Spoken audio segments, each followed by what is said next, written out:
Okay, let's start. So welcome everybody to our second webinar, which we are holding a series of in 2021 to talk about some of the burning topics in digital marketing right now. Today, we're going to be talking about the Core Web Vitals update, the Google Experience update, which is the same thing, looking at the fundamentals behind what the update is, how we can best address it, and looking at some of the real data that we've gathered in the last few weeks from some of the leading e-commerce websites in the UK to understand perhaps how they are going to be impacted. Mark, our head of development, has done an incredible amount of work. So big round of applause in advance to Mark for all of his findings. And we're also welcomed by Tom Crewe, who's our head of SEO. I'm very proud to have Tom on our team. He's a very well-respected author now in 2021 on all things SEO. And hearing his insights into what the update is and how best to deal with it. For those of you who've never been to these webinars before, we are Adido. We're a leading agency based in the south of England. We cover SEO, PPC, and web builds. And today we're going to be looking at all three of those things together, I guess, to understand what this new algorithm update means and how you can potentially win from it, or certainly counter maybe some of the losses. My background as CEO of the company is I helped found the business 18 years ago. I've been very much involved in SEO in that time. And I thought I'd just start with a couple of slides at the very beginning, just to try and set the scene of how SEO has progressed since my time working in the industry. So I've been around to see a couple of decades almost now of updates from Google's algorithms. And they have varying degrees of impact. My first, I guess, awareness of algorithm updates was via, I think, Working Lunch, which was early 2000s show on around lunchtime on BBC Two with, I guess, the now famous Adrian Chiles. He was a very newcomer at that point.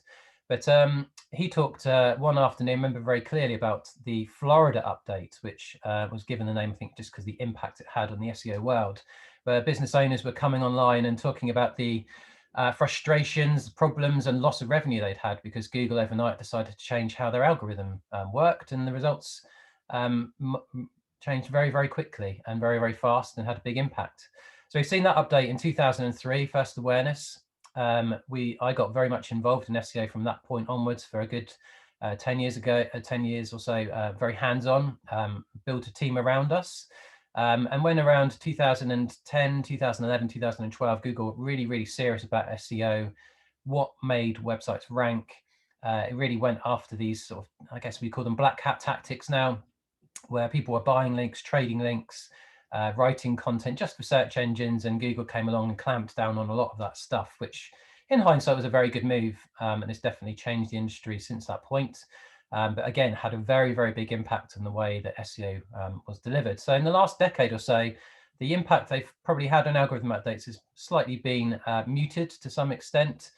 They've done lots of stuff behind the scenes, mainly the biggest one, I guess, was Hummingbird in 2013-14, which was really looking at how people ask questions to search engines and Google's understanding of what we call natural language, to really get the search engine involved and be faster to process some of the questions that came in, and allowing people to ask who and how and what, rather than just going, 3 words, 4 words to search for stuff. So in the last 3 or 4 years, we've seen, again, a few fluctuations in how Google does things. Again, every algorithm, every update tends to have a name, and probably the last 2 or 3, the Medic update was probably a big one, a core one, again, a year or 2 ago, have had impacts, continue to have impacts. And obviously, Google's evolving over time to try and deliver the best results to users at the best possible time. So what we're talking about today is the next step in some of these algorithm updates.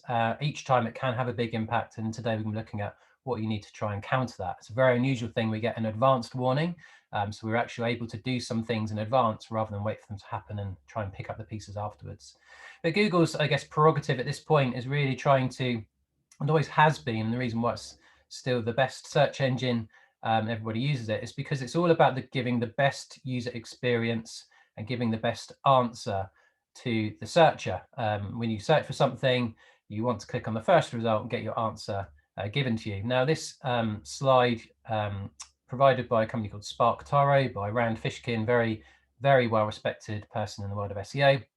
shows the number of clicks that Google is attributing to the search results, and increasingly this black box of no-click results. Google's trying to increasingly year on year trying to take away clicks from websites and give users the answers they want without even having to click. But I think now Google's approach is really just trying to be, well, if I'm going to give you the click to go to the website and number 1, 2, 3, 4, those websites have really got to be good, because the user experience nowadays and expectations we have these days is really around, speed, simplicity, being able to find what you want as quickly as possible. So this algorithm updates an evolution of their thinking, an evolution of rewarding good sites that do some of those things. And at this point, I guess I'll hand you over to Tom, who's going to take you all the way through how we do the experience update, what we need to be thinking about, and making sure we can benefit. So over to Tom and Mark. Hi everyone. So yeah, just to start off by giving a bit of a background into this particular update, the page experience update. So as Andy's kind of alluded to already, Google historically has kind of been the bad guy with algorithm updates, because they've usually been quite unexpected, usually had quite dramatic impact on a lot of different websites, and not really given us much explanation into what it is we need to change and what the algorithm update actually included. This time it's different. So this time Google's trying to be the good guy, right? So Google announced the page experience update last May. They told us that this was coming. They told us what we needed to focus on. And last November, they told us the exact date that this was going to come into effect.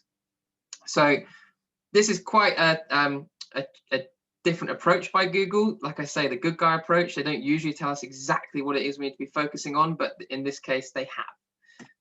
So they want us to focus on core web vitals. So what are they? So core web vitals are a part of the wider web vitals. So the web vitals that are already included in the algorithm are mobile friendliness, safe browsing, so not having any malware on your site, having HTTPS, so a secure site, and no intrusive interstitials. So this is things like pop-ups, which allegedly will harm your rankings, but we still see them regularly and annoyingly. This doesn't count towards cookie pop-ups though. So the core web vitals are the three new web vitals, the core web vitals, which are largest contentful paint, which is all about loading of the largest piece of content, first input delay, which is about how quick your website is to react to an interaction, and cumulative layout shift, which is all about visual stability. So I will go into a bit more detail about these later on, just to kind of explain them in a bit more detail. Essentially, they're all to do with speed. They're all to do with how fast you can get these different areas to load. So that's Google's main priority at this point. And like I say, we're given a lot of detail this time around. So not only are we told what we should be looking at, I mean, we know historically that high site speed is important, right? But we're never normally given this granular level of focus on these specific areas and the timings that they should be loading in. So like I say, Google's even given us the thresholds for what is a pass and what is a fail, which again is something that's kind of unheard of historically. And Google's saying that you need to try and achieve these, the higher end of these thresholds within the 75th percentile of your traffic. So I mean, I looked into this a bit more just to understand what that definition is of the 75th percentile of your traffic. So it's essentially, it's 75% of the users that visit your site, whatever the average load time is for these different areas that they get, that is what your site will be judged on. So that kind of says to us that we need to focus on the templates and the pages that are driving that traffic. That's got to be the main priority. I did want to clarify this with Google, because to me, it seems a bit like you could get around this if most of your traffic only goes to one page. So I went on Twitter and I shouted out to John Moo and Danny Sullivan. These guys are Google representatives that are very active on Twitter. They're the guys you can go to if you have a question about Google and the way it works, and they will usually come back to you, which is quite helpful. So I tweeted them and I said, I might not be grasping this right, but if 75% of my sites visit are to one page, and I improve core web vitals on that one page, my entire site will pass the minimum thresholds and potentially see a rankings boost, even if I have thousands of other pages that fail. And John came back to me with a classic SEO answer of it depends. And John's not even really an SEO, but he's using this "it depends" terminology. So this is where we get it from. If you hear us say it, it's because nothing is ever black and white with SEO, and particularly with Google. So John says that if we don't have data for URLs, we tend to use the data from related URLs and patterns. Doesn't really answer my question about optimizing just one page, but this is the problem. This is the frustration, is that you can never get a straight answer from these guys. So I've gone back and said, damn you, John, it's not a helpful answer at all. All I want people to say yes or a no. You're a fraud and should be stripped of your title. I guess the safest bet is to try and fix issues across as many pages as possible, just to be safe. I didn't actually tweet that. That's really rude, and you've got to keep John on side. But the point here is about improving as many pages as possible, because if Google themselves don't even know for sure how this algorithm update is going to be rolled out and how it's going to be measured, then we need to cover our backs as best we can. So we're going to look at trying to improve the highest number of pages that we can. So Mark's been doing a bit of research on Core Web Vitals, looking at the top 500 UK e-commerce sites to understand how they're dealing with Core Web Vitals at the moment. So I'll hand over to Mark to tell us a bit about the data that he's collected. So how did we gather the data? So to start with this, it was to look at currently a lot of blogs and articles online focus on home pages or a single web page of that site. And actually looking at how Core Web Vitals works and these 75th percentiles, what we actually need to do is look at the sites as a whole. So we took the list of the top 500 e-commerce sites in the UK and then crawled every site up to a maximum of 10,000 links. So it gives us a wide enough breadth of pages. We removed anything that was non-UK. We're only focusing on UK e-commerce sites for this research. And then out of the pages that were left, we went and got Google PageSpeed Insights through their API for every result, and then stored all of the data. We only primarily focused on mobile, as it's a mobile first index, so we didn't look at any of the desktop data. Why did we do this? Primarily is that every page is scored and ranked differently across a site, rather than just viewing one page by itself. Using schema objects and page classification, we can find out if certain types of pages perform better than others, and then that can help in solving any issues that come up regarding that 75th percentile and improving a site's page speed as a whole. So what did we end up with after doing the research? We ended up with about 1.8 million links across the 500 sites. And then once we start filtering things out, we get to about 1.1 million page speed objects. With the schema, we use that to classify what those pages were doing, whether they're product category, content pages, or the home page. And we also retrieved CMS information for as many of those sites as we could. Some we couldn't work out what they were, so we've taken those out. But as we can see, that there's primarily Salesforce, Magento, Adobe Experience, and Shopify that are the big players. So the first thing we looked at was how the page speed scores. There we go. How the page speed scores worked for each CMS type. So what we can see is Gatsby and Laravel were performing the best, Gatsby being a static site generator and Laravel being more of a bespoke build, and the Magento, Shopify's, Adobe sites ranking slightly less well. So just to pause on this now and address Core Web Vitals again, because I know we've sort of mentioned what they are, but I think it might be a bit more helpful to explain them in some more detail, and then Mark can give examples from his data from how we've seen sites performing. So first of all is largest contentful paint. So this is basically the amount of time it takes for the largest piece of content on that page to load. So the example I've put up here from the New York Times and Looney Tunes article, the largest contentful paint on this page was the video. So that was the largest piece of content. So Google is measuring how long it takes for that to be loaded in to be contributed to page load times. So when we're taking the largest contentful paint and using the page speed data that we gathered, if we categorize those pages into homepage, product pages, and category pages, we can see that category pages are the ones are suffering most in regards to LCP. And that could be that if we look at generally most category pages are a big banner or a big large element of content and then products underneath.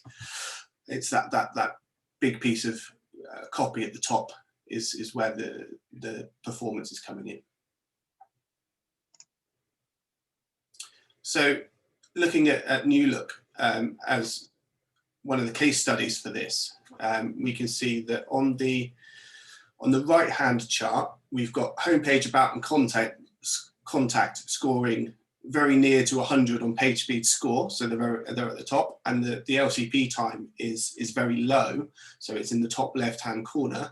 However, on the left hand scatter graph, we can see that they are actually classified as average. So even though those pages are scoring well in page speed insights, they're actually getting penalized because the site as a whole is only classed as average. So the average LCP time is between 2.5 seconds and 4 seconds. So by looking at all of the pages in this format, we can see that the categories or the category pages are fitting in that 2.5 to 4 second window. So the majority of the traffic is going to those pages. So it would be those pages we need to improve to get all of the pages to be classified as a fast page on page speed insights. When we look at LCP elements of what the element is that's being classified as the largest contentful paint, primarily it's an image.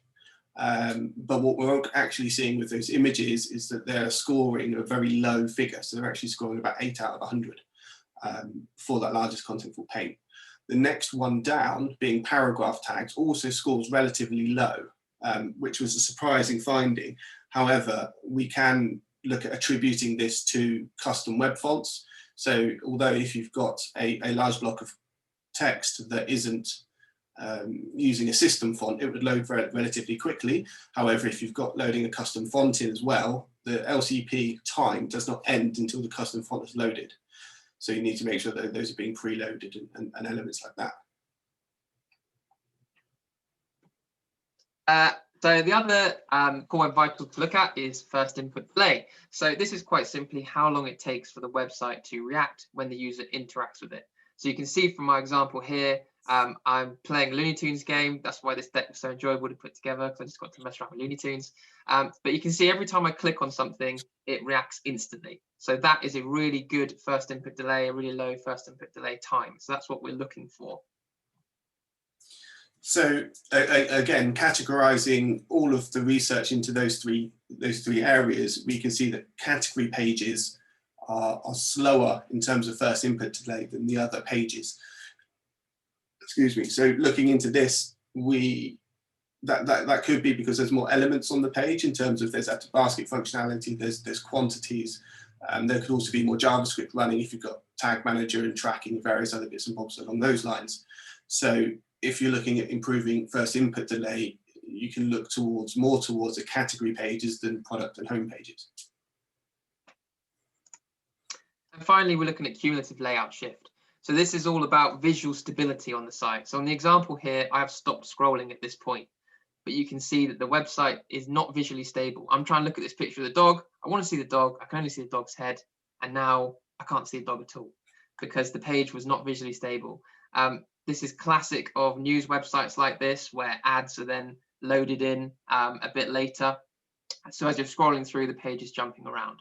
So allegedly, this algorithm update will start penalizing this kind of thing, although I don't really see it having a big impact on news websites, because like I say, almost all of them currently do this. And with CLS, we see an inverse of the data in that category pages perform well, and it's actually home pages and product pages that are more impacted by this. If you've got third-party widgets for reviews or any JavaScript integrations that are adding content, those things tend to be home pages and product pages. Category pages are actually quite static once the content's loaded, as in you've got the content at the top and then the products further down. So now hopefully we have a better understanding of what these core web vitals are. The largest contentful paint, how long it takes for that largest piece of content to load, cumulative layout shift, about the visual stability on the page, and first input delay, about how long the website takes to react. So what does normal look like at the moment? What are we seeing in our day-to-day interaction with websites? So I've got a few examples here from where I've been running audits sites in the past few months, just to share some of that information with you. The first one, a large e-commerce site, you can see 95% of pages failing LCP, 58% of pages failing first input delay. I use total blocking time because it's a replacement metric you can use when you don't have real user data. And 93% of pages failing CLS. Same again seen on a large informational site I audited, well, similar anyway, so 98% failing LCP, 99% failing first input delay, and only 16% were failing cumulative layout shift. So while that's technically a pass, because 75% have passed it, you have to pass all 3 web vitals to benefit from any rankings boost here. So it's kind of irrelevant that they passed that. And then a small services site. So similar results here as well. Cumulative layout shift, the only one that's seen a pass. And Mark's side of things. So if we look at all of the 1.28 million pages that we had, actually a very small percentage actually passed all 3 core web vitals, which gives us a great indication of how e-commerce sites are going to be impacted when this gets kicked in.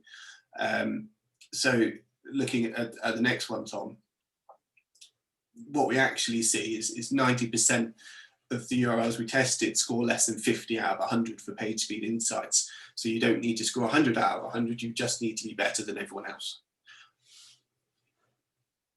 So what else do you really need to know about this? Well, first thing we need to address is the idea of lab and field data. So Google's going to be analyzing your site using field data. What that means is it's looking at real life users that come to your site.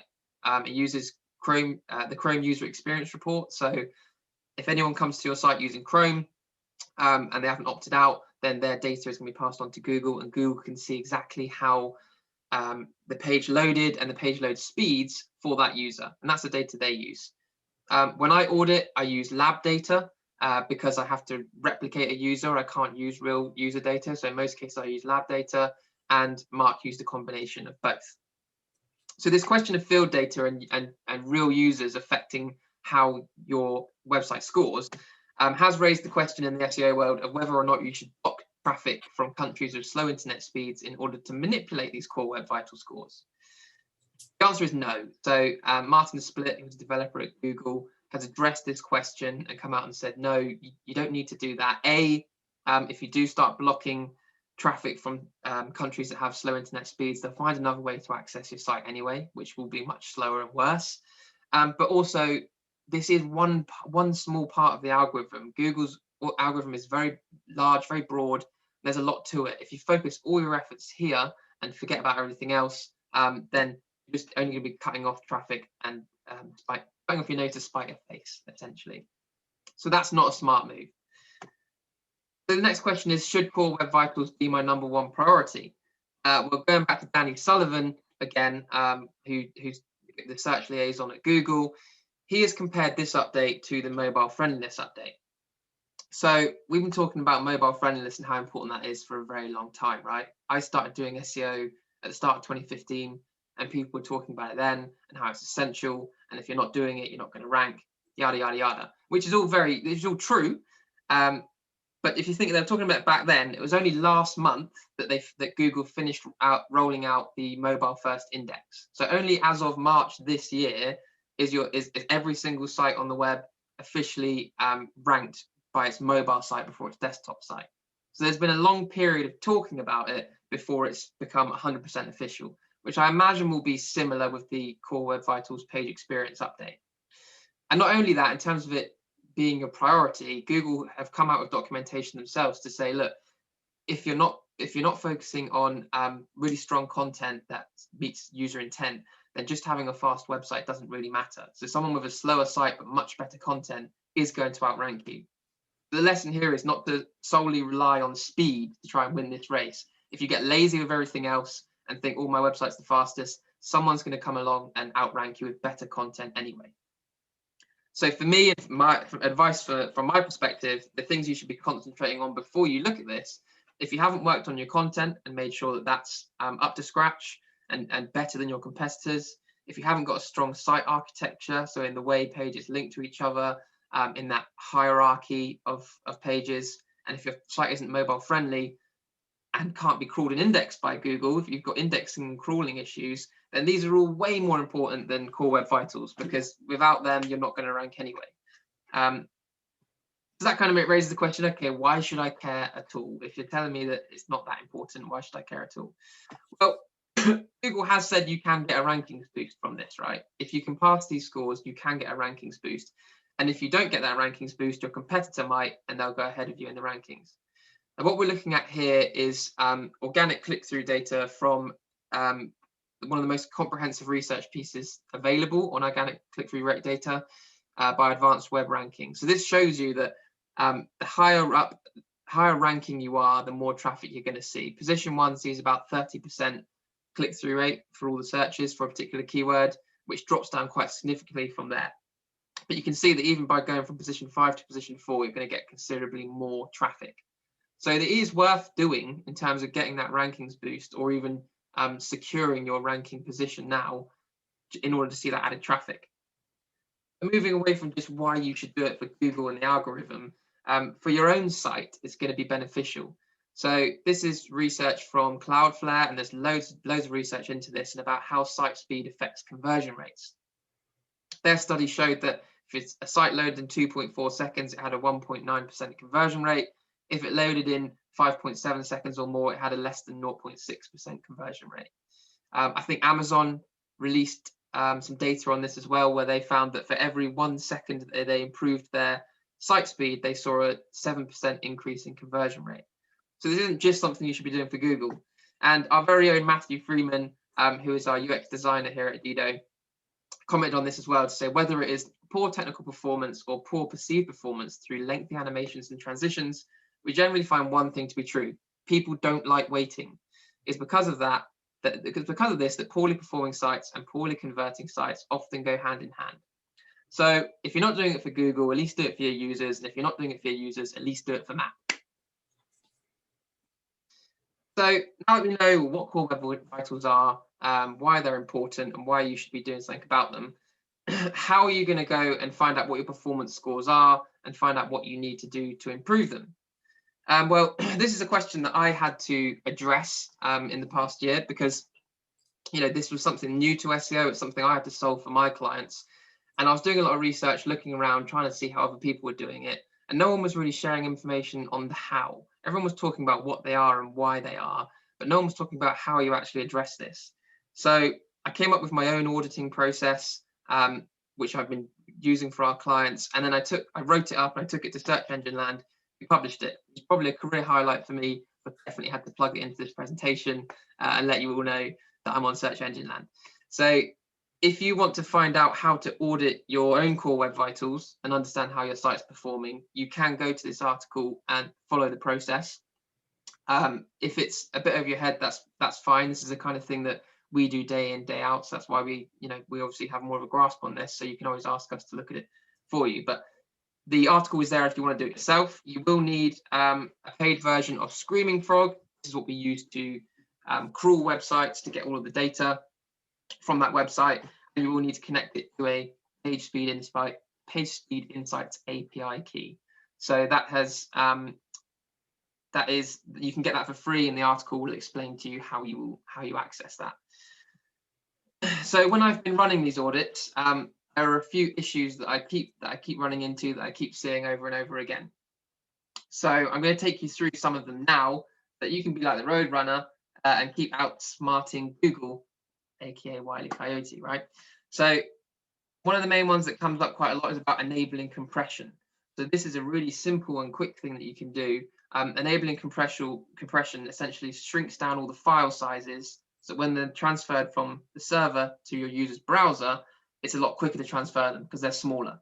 And it's almost like a click of a button to make this change. I know that Mark may contest that a little bit, but it's a pretty simple change to make. and a quick one that will have dramatic effects. Another one I'm seeing on every single site is eliminating render blocking resources. So a render blocking resource is something on the page that is preventing it from being fully loaded until that particular resource is loaded. Now, in some cases, this might be a resource that is not really needed for that initial page load. Initial page load just needs to show everything that's in the user's first viewport, right? The first thing the user sees. So if there's something else that is holding that back, if you think of the way Google loads your page as a list, there's a long list of files, here's your paragraphs, here's your images, here's some JavaScript, and it has to go through each one. If there's something in there that it needs to load before reaching an initial page load that doesn't really need to be loaded, you should be eliminating that. You should be deferring it. You should be removing it if you can. So that's something I see really commonly. Properly sizing images, which is something we're most likely all guilty of. I've definitely done it in the past. Uploading an image that's way too big, doesn't need to be that big. You know, something that you could put on a billboard, whereas it only needs to fit on someone's desktop monitor at best. So this is about compressing and shrinking your images before you load them onto your site.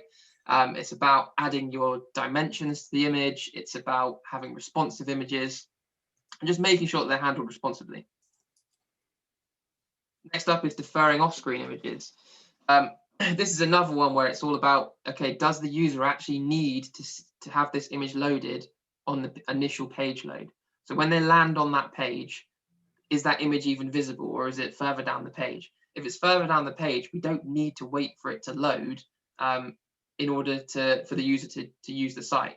So you can defer that image so that Google understands that it doesn't need to load it in, it doesn't need to count it towards the initial page load score or page load time. And removing unused or minifying CSS and JavaScript. This is one that I think Mark probably want to comment on as well.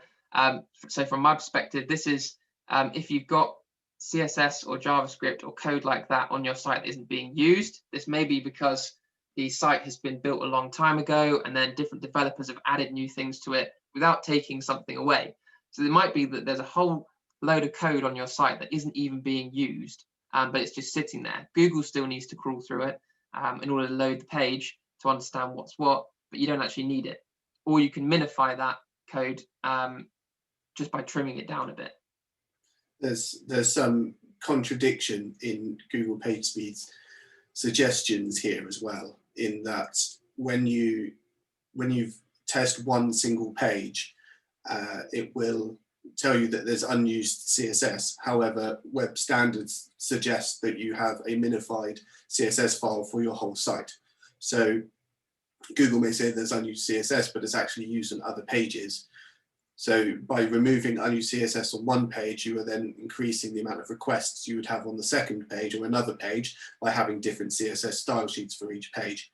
So which would then make the other page speed insights for render blocking resources or number of requests worse. So there's always kind of a balance with some of these, and it's very difficult to get perfect on everything. If you're focusing on removing unused CSS, you may then penalize yourself in another category. And this is why the audit process is essential to have discussions between your SEOs and your developers, because I can look at things from the search engine's point of view and say, we need to do this because we need to perform better in the search engines. But if it's going to affect the actual usability of the site, or it's not going to be possible, then that's a discussion you need to have with your developer. We're not trying to ruin websites all in the name of core web vitals. And the final one here that I see most frequently is preloading key requests. So you can see this as the opposite of eliminating render blocking resources, or the opposite of deferring images. This is actually looking at that queue that Google's going through to load all these different files, and anything that actually is essential to that first load. So whatever the user's first seeing on the screen, if there's something that they have to see for that page to be functional, then you need to bring that to the top of the list. So Google's loading that in as one of the first things that actually gets loaded. One of Go on, Mark. Sorry, Tom. One good example of this is looking back at the LCP elements of having that paragraph tag being one of the more important, most used elements, but then them being slow. So if you can preload your custom fonts loading in, you can then get the benefit not only from preloading key requests, but you also get the benefit of your LCP time being quicker. So it's a case of identifying the best things to preload first. Now, for all these things that we've just talked about, there is a lot more information available online at web.dev. Google is very good at actually providing you information for the fixes you need to make. So if you do end up doing the audit process yourself, and there are issues coming up that you don't quite understand, then you can look at web.dev, and that will give you more information on each of them. So we're on to key takeaways, essentially. So the key takeaways here, the first one is that you don't destroy website functionality all in the name of this algorithm update. So this is where you have to have a balance between, okay, we want to be faster, but we also still want our website to perform nicely. We want it to look nice. We want JavaScript to make things look prettier. We need images on our sites. We need videos on our sites. I know there's been a question about should we not be using videos, but yes, you should still be using all of that. It's just all about making sure that it's built into the site in the best way possible. We've seen that almost no websites pass these thresholds at the moment. So I don't really think Google is expecting us to be stripping our sites right back to score well, because people still want a good experience on the site. We may even see those thresholds change going forward, or it may be the same as how we've been talking about mobile for 5 years, in that no one's going to be in a position to meet those thresholds for another 5 years. So don't go destroying your website functionality right now just to please Google, just on this one algorithm update. But if you're going down this avenue, you need to focus on the whole site, and not just the homepage as standard or a couple of specific pages. If you can find your 75th percentile, it would give you a good indication of where to look. You could use Google Analytics to find that if you look at all of your traffic over the past 28 days, and then look at what pages are being most visited. You may find that one page has the majority of the traffic, or 5 or 6 pages do, but they all use the same template if it's a CMS or Magento or any kind of platform. That would give you a good indication of where to start looking in terms of improving your page speed. And finally, pick the easiest task with the highest return first. So this is going to be something like enabling compression, which can be a site-wide change. It could practically be a click of a button, and it's going to have a real impact to your page load times. Or something like deferring images, which again isn't too difficult to implement, but can have a site-wide effect straight away. So once you've done the audit and you know what your priorities are, look at where the most savings are going to be in terms of time, and also what's going to be the easiest to do. So that's essentially it from us, but we are more than happy to take any questions everyone's got at this point. Massive thank you, Tom. That's a hugely insightful run through there, because I think it's a subject that people have maybe heard about, and it's been talked about for